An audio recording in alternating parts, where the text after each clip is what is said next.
حرمت عليكم الميتة والدم ولحم الخنزير وما أهل لغير الله به والمنخنقة والموقوذة والمتردية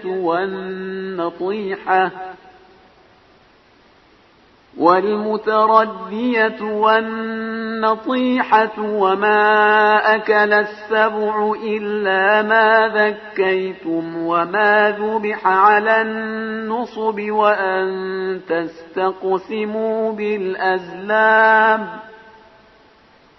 ذلكم فسق. اليوم يئس الذين كفروا من دينكم فلا تخشوهم واخشون.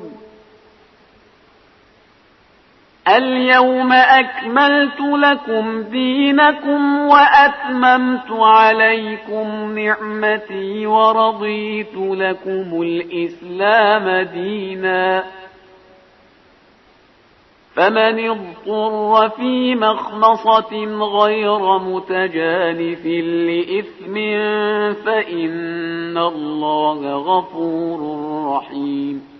يسألونك ماذا أحل لهم قل أحل لكم الطيبات وما علمتم من الجوارح مكلبين تعلمونهن مما علمكم الله فكلوا مما أمسكن عليكم واذكروا اسم الله عليه واتقوا الله إن الله سريع الحساب.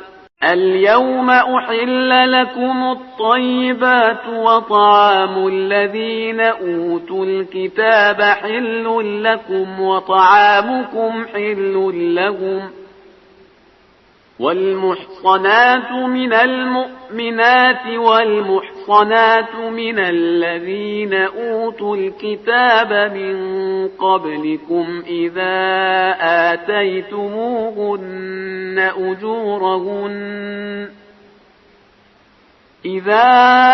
آتيتموهن أجورهن محصنين غير مسافحين ولا متخذي أخدان.